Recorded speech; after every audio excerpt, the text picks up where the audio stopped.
Final update. Lita foretelling my sister she's not allowed to bring her homemade food to Thanksgiving because her cooking is ruining the meal. I left a link to the first part of this crazy story in the description under the video. Thank you all for supporting the channel and watching the video. Let's get started. Alright, here we go. Remember my sister and her unusual dishes? I have prepared an update for you, as promised. Buckle up, because this is a roller coaster of glitter, gelatin, and familial chaos. I genuinely feel like I lived through a Thanksgiving fever dream. I've tried to block it out, but it's impossible. Every detail is etched in my brain like some kind of culinary war story. My cousin and I have been dissecting the whole thing over a few drinks, and we've concluded that this saga belongs in a museum of family dysfunction. So grab a snack, not glittery sweet potatoes, for the love of all things holy, and settle in. This is going to be long, messy, and utterly unhinged. To set the stage, Thanksgiving has always been a big deal in my family. We're not flashy about it, but it's one of those days where everything just feels right. The house smells like butter and cinnamon. Someone always brings a cheesy holiday playlist. And the food, oh, the food. We stick to the classics because, frankly, why mess with perfection?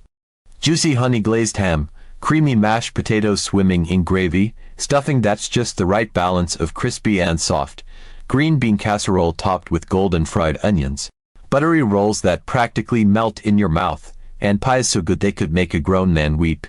It's the kind of spread that makes you want to loosen your belt before you've even sat down. Sure, it's predictable, but that's part of the charm. Thanksgiving in my family is a cozy, delicious tradition, a celebration of comfort food done right.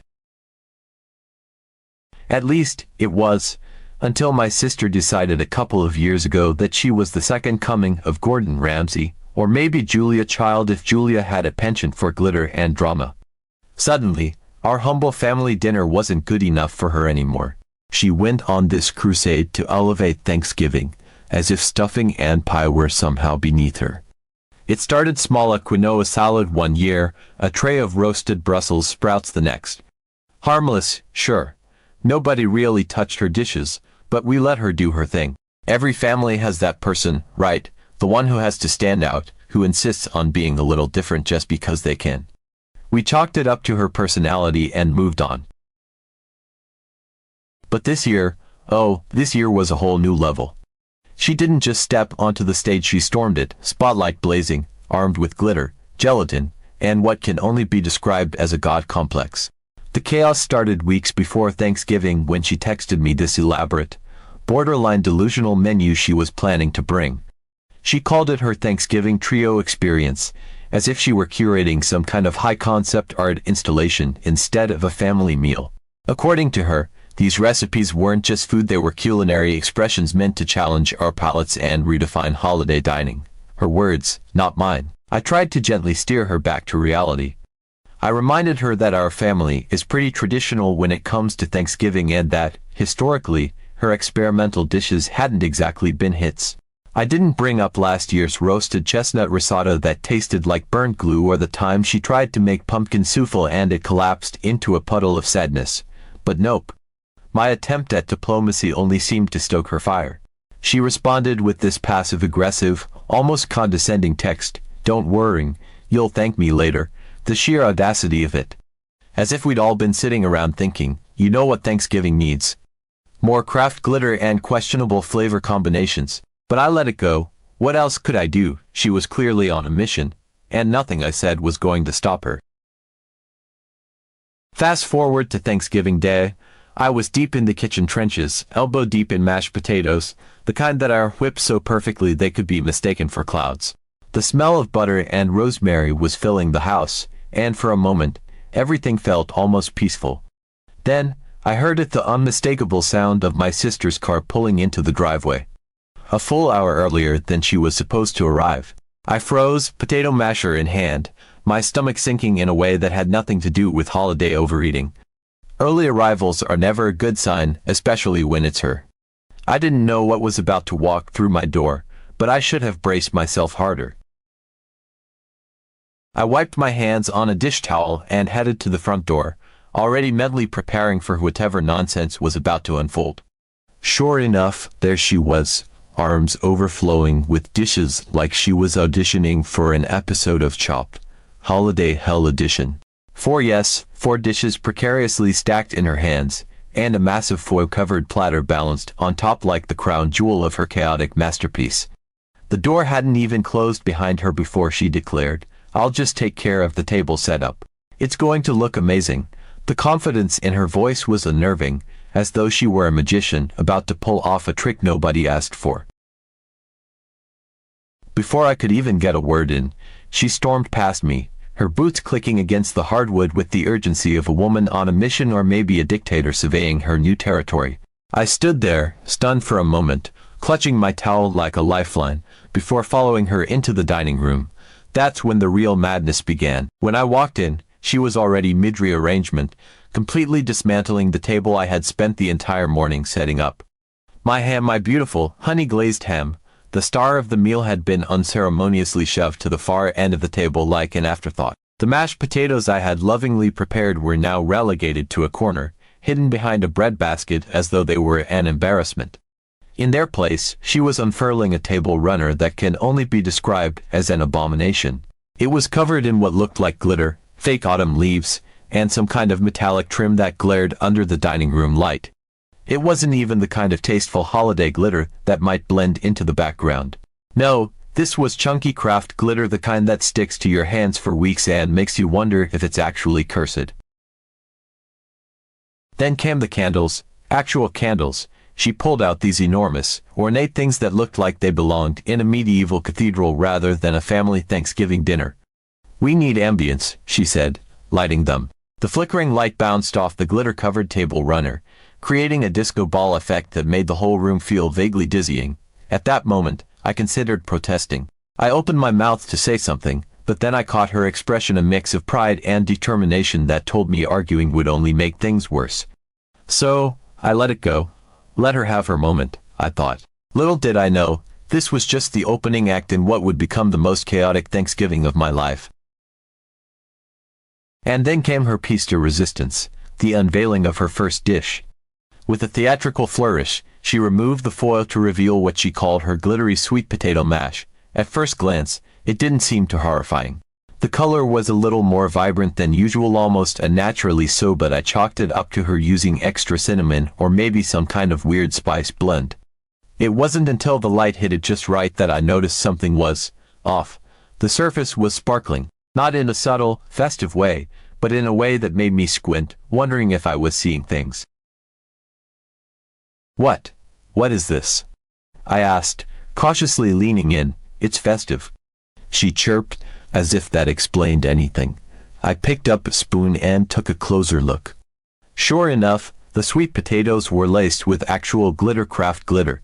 Not the edible kind you might sprinkle on cupcakes, but the kind you find in a kindergarten classroom. Before I could say anything, one of the kids, blissfully unaware of the impending disaster, grabbed a bite and immediately grimaced. "This is crunchy," they said, their tiny face scrunching up in confusion. I grabbed a spoonful for myself, purely for investigative purposes, and instantly regretted it. The texture was horrifying, gritty and sandy, like chewing wet sandpaper. "Is this glitter?" I finally asked, holding up the spoon like it was evidence in a crime scene. She waved me off with an exasperated sigh. "It's non-toxic," she said, as if that made it okay. "It's fine. Since when is glitter fine in food?" My stomach churned at the thought of all the microscopic, non-digestible pieces making their way through our bodies. But before I could say anything more, she was already moving on to her next dish, completely unbothered. Next came her cranberry and oyster relish. Just typing those words makes my stomach churn all over again. I can't even begin to describe the horror that was this dish without feeling like I'm reliving some kind of traumatic experience. It was a gloopy, gelatinous monstrosity that shimmered under the dining room lights in the most unappetizing way. Imagine a mix of cranberries, oysters, and God help us some kind of jelly that bound it all together. It looked like someone had spilled a seafood platter into a jar of cranberry sauce, blended it into a chunky paste, and then decided to let it sit out in the sun for a few hours to achieve its final, cursed form. The color was a murky reddish pink, but every so often, you'd catch a glint of slimy gray from the oysters peeking through, as if they were trying to escape the hell they'd been trapped in. And the smell. Oh, the smell. It hit you before the dish even made it to the table. It was this overwhelming, briny stench mixed with an almost sickly sweet tang of cranberries, like the scent of low tide had decided to crash a holiday dinner. I caught a whiff of it as she proudly set it down, and my appetite immediately evaporated. I leaned back instinctively, my survival instinct screaming at me to put as much distance as possible between myself and whatever this abomination was. Nobody dared touch it at first. We all just stared at it, silently begging someone else to take the first bite. My mom is one of those people who cannot stand tension at the dinner table. She has this pathological need to keep the peace, even when it's to her own detriment. So, of course, she was the one to reach for a spoonful. She hesitated for just a fraction of a second, long enough for me to see the flicker of doubt in her eyes, but then she scooped up a generous portion and put it on her plate. Watching her try to psych herself up to take that first bite was like watching someone prepare to jump out of a plane. She took a deep breath, fork trembling slightly, and finally put it in her mouth. The transformation was immediate. Her eyes widened in what I can only describe as silent panic. For a moment, she just sat there, chewing mechanically, her face a mask of politeness that was starting to crack under the strain. Then, without a word, she reached for her water glass and drank half of it in one go. It was the most dramatic reaction I've ever seen her have to food, and that's saying something considering she once politely ate an entire plate of burned lasagna just to avoid hurting someone's feelings. The fact that she didn't even attempt to say something nice about the dish spoke volumes. She just set her fork down and avoided eye contact with anyone, probably wishing she could evaporate into thin air. But wait, it gets worse. As if the cranberry oyster nightmare wasn't enough, my sister unveiled her third masterpiece, pumpkin curry casserole. I should have known it would be bad just from the name, but nothing could have prepared me for the assault on my senses that followed. First of all, the appearance was unsettling. It was a lumpy, orangish-brown concoction that looked like someone had dumped a pot of chili into a pumpkin pie and then baked it until it curdled. It wasn't just unappealing, it was actively offensive to look at. And the smell? Oh, the smell. It was this bizarre combination of overly sweet pumpkin, overpowering curry spices, and somehow a distinctly fishy undertone that clung to the air like an unwelcome guest. I'm still not sure what she put in there to create that fishy smell, but it lingered long after the dish was removed from the table, haunting us like the ghost of bad decisions. The real kicker, though, was the raisins. Yes, raisins. Scattered throughout the casserole like tiny, shriveled landmines, waiting to ambush anyone brave enough to take a bite. The whole thing was like a fever dream of mismatched ingredients that had no business being in the same dish, let alone on a Thanksgiving table. Nobody even pretended to be interested in this one, except for my aunt, who, for reasons I still don't understand, decided to take one for the team. She cut herself a small square, poked at it a bit with her fork, and finally took a bite. The look on her face was pure regret. She didn't say anything, she's too polite for that, but the way she quietly set her fork down and pushed the plate away spoke louder than words ever could. I caught her glancing at the emergency rolls on the other end of the table like they were a lifeline, and honestly, I don't blame her. And then, the grand finale, the surprise centerpiece dish she had been teasing all week as her magnum opus. She made such a production of it, insisting that we would be blown away by her creativity and daring. I should have known it would be a disaster, but nothing could have prepared me for what she unveiled. With the kind of dramatic flair you'd expect from someone presenting the Hope Diamond, she slowly pulled back the foil to reveal a turkey gelatin mold. Time seemed to stop. Conversations trailed off mid-sentence. Even the children, usually immune to the nuances of adult tension, sat in stunned silence. It was as if the room collectively forgot how to breathe. The mold itself was, in a word, horrifying. She had taken ground turkey, pureed it into a kind of beige paste, blended it with broth and seasonings, and poured the mixture into a mold shaped like an actual turkey. The result was a pale, wobbly monstrosity that glistened ominously under the overhead lights. It was shiny not in a glossy, appetizing way, but in the way of something that should never have seen the light of day, let alone a dinner table. The mold was disturbingly detailed. You could see the faint outlines of wings and drumsticks, as though someone had skinned a real turkey and dipped it in jelly. As if that weren't enough, she had garnished the gelatin turkey with sprigs of parsley and a halo of cherry tomatoes, arranged carefully around the base like some kind of sacrificial offering. She stood back, hands on her hips, clearly expecting applause. Instead, there was a silence so heavy you could practically hear the mold quivering. My cousin, bless her soul, immediately started coughing into her napkin, an obvious attempt to stifle laughter that only made the moment more unbearable. My dad just stared, fork frozen midair, like he was witnessing a crime scene. I couldn't look away. It was like one of those horrifying yet fascinating videos you stumble upon online, the ones you regret watching but can't stop until the end. The mold wobbled every time someone shifted in their seat, as if it were alive. And the smell. Oh, the smell.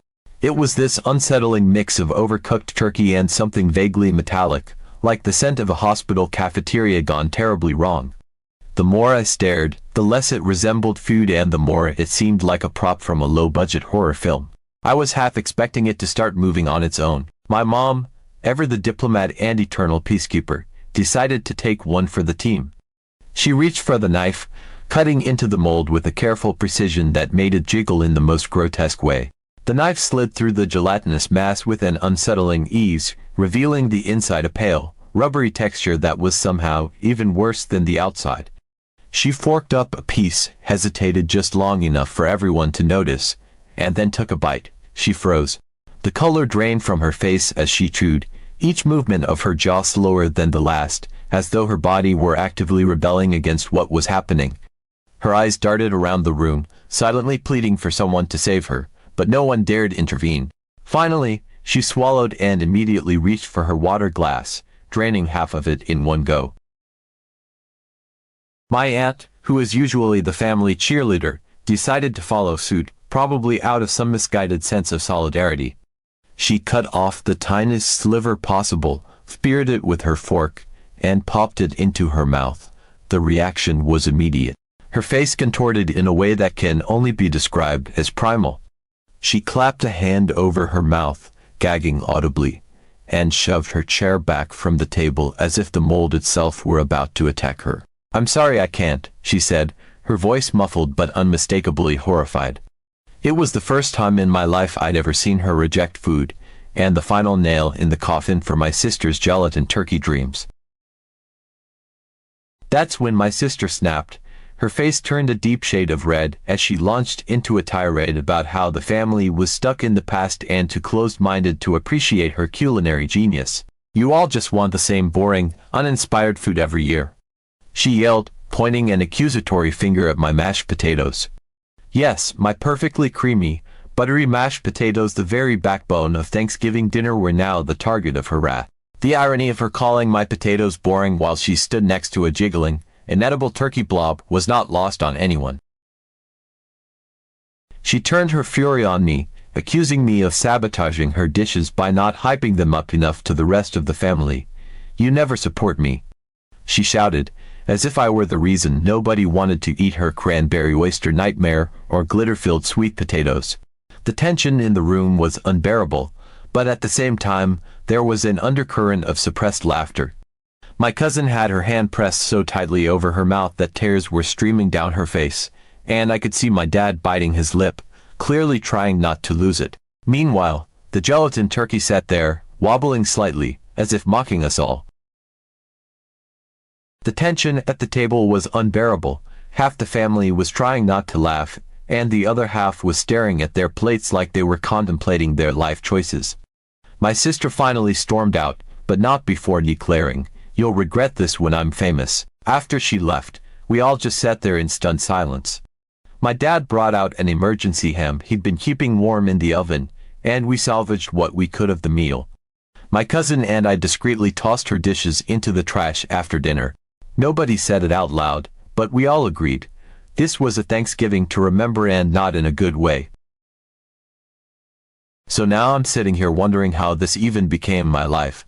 I'll post photos later because you all need to see the turkey gelatin mold to believe it, but for now, I'm off to grab a drink or three with my cousin to laugh, cry over everything that went down.